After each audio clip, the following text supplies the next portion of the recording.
Just to say, I'm a little bit late with the review of this. I've been a little bit sick, like unwell, so I'm a bit late with the review. It's only a day late, so it's not too bad. Hopefully, I'll probably sound a little different, but I'm at the end of being ill, so it should be okay. So yeah, this is my review of these LZ Z05As, and there's a Z04A which I don't have, but I've heard they have more bass. I don't know, but anyway, nice packaging. If you saw the unboxing, let's move all this out of the way. These might be like on a flash sale to get rid of stock, because these are in like the lowish £20 region. Let's move these out of the way. Obviously it comes with the normal kind of manual. I think it's in English. Yeah, it's in English. Beginning. Yeah, they come, the usual stuff. Yeah, I think they're getting rid of a few things. There's an LZ A6 Mini and the A6. They've dropped in price as well. I'll probably won't try those because those are a bit on the expensive side. But I've heard good things about them. But anyway, so you get carry case, kind of the generic ones, but it works fine. That was the cap for the cable. And here you get, there's two types of tips. They're both silicon. One's more like a normal to like small ball, and the other one is a wide ball. I prefer the one it came fitted with. It sounded a bit more right, if that's one way of putting it. So I stuck with the normal size ball. Cable, it's a little bit rubbery. Most of my testing I used a different cable, but this one actually works fine. Nearly, but I'll get to that in a second. So you have 4-pole for microphone. That's the one it was used with to keep it wrapped up. Strain relief on the cable.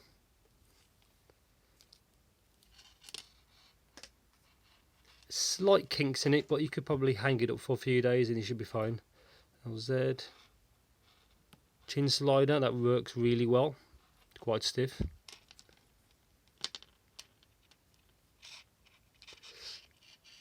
It's 3 buttons. Normally it's just a 1, but yeah, you get the 3 buttons on there. You know, answer call, end it, next track, previous track, volume, things like that.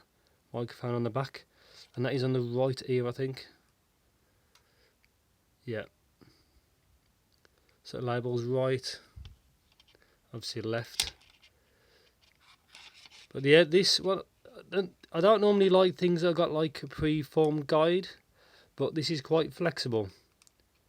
It's not like the blonde BL03s, which was quite stiff, and it actually push it out your ear. That's not like that. You know, it works fine. The only thing I had, which might just be me, is using the right earpiece, the connection would break sometimes, which I guess is, it's hard to describe if you can see it. There's a very small ring like at the base. I think you could probably slightly expand that, but yeah, I used a different cable from. I've tried it with this and it broke a couple of times, and I just used another cable from all my testing. But I thought I'll let you know on the right ear one.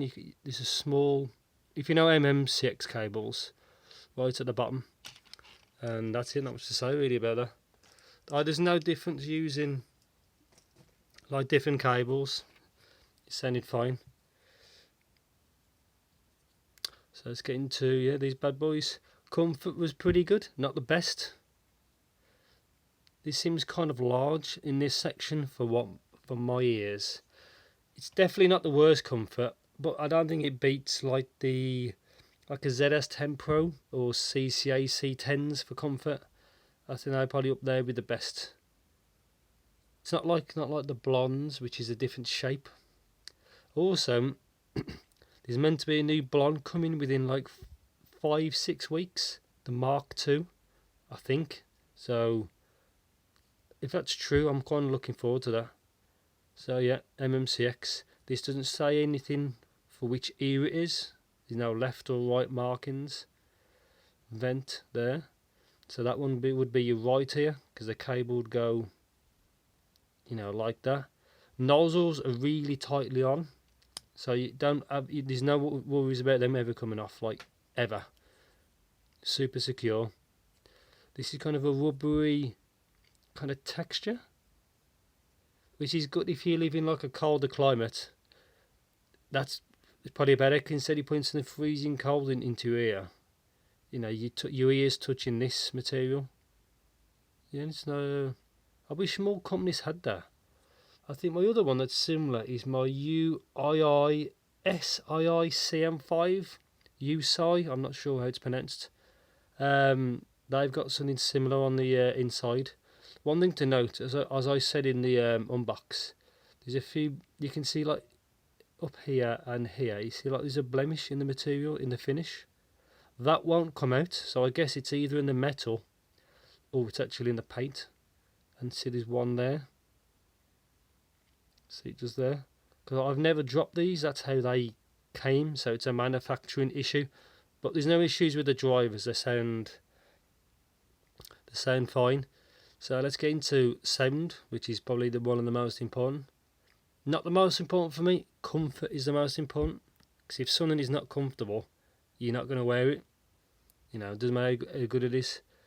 So sound, out of the box, there was quite dark sounding, quite veiled, which is what I saw someone post on Headfi, and I kind of agreed with them.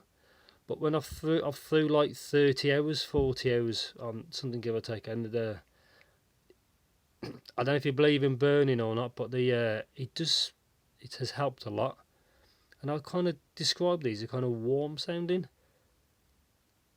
Well, the easier way to even say is it's a safe tuning. It's probably how they've done it. There's nothing really aggressive with it. There's quite obviously there's a little bump in like mid bass, and they can do sub bass. Yeah, but it's like a safe tuning. It's nothing aggressive like KZ Z06. They're nothing like that. Like the treble and the mids, probably the treble is probably they kept it safe. Is probably the best way to put it. So yeah, the low end, the bass is good.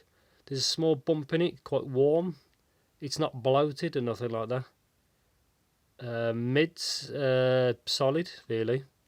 They didn't really seem recessed or nothing like that. Maybe a slight bleeding into like lower mids into the upper part of the bass. There's probably a slight bleed, but it's nothing to be worried about. Treble, good detail. Not bright like I was saying before. Like it's a safe tuning. Good detail. It's a sound. What these sound like is what will cater to an awful lot of people. Apart from people who like things analytical, they probably won't like these because they are not like that. These the more fun sounding is probably the best way to put it. Isolation on these was good. Nothing to really shout about. And the sensitivity was fine. Like no problems at all.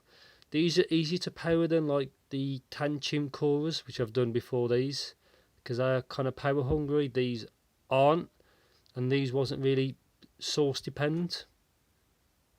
I just wish there was a 2-pin, because I'm not really keen on MMCX, because they're not all made the same, which is a shame really. And Soundstage is good. I think it seems like there's a small peak further up into the treble, and it gives them good width. Depth's fine. Didn't sound too deep, and yeah, and imaging was good. Not phenomenal, but not bad. Kind of in the middle. These are kind of what's that about? Kind of a jack of all trades. It's probably kind of a good way to put it. And would I recommend these? Yes, I think these are around £21, give or take, and that's that's easy to wreck really, because compared to a blonde, which is similar price, I probably like the blonde a little bit more. Maybe the blonde sounds a little bit more musical. Is probably the best way to put it. But then again, they've got more issues with fitment and cables and tips and everything like that. where you can use this out of the box, to be honest. So yeah, I think that's it. It's already 10 minutes long, so I'll probably cut it here. But yeah, if you can get these for like £20, I think you'll like them. Just bear in mind, out of the box they might sound a bit dark or veiled. Just throw some hours into them, and yeah, I think you should like it. They've got a carbon layer. I don't think these are a proper carbon driver.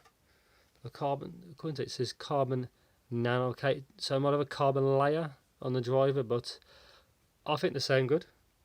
I think these used to be a lot more expensive than there was. It's like when they dropped the price of the Semcash down from $90-ish down to like £25, £30, £35, you know, to get rid of them.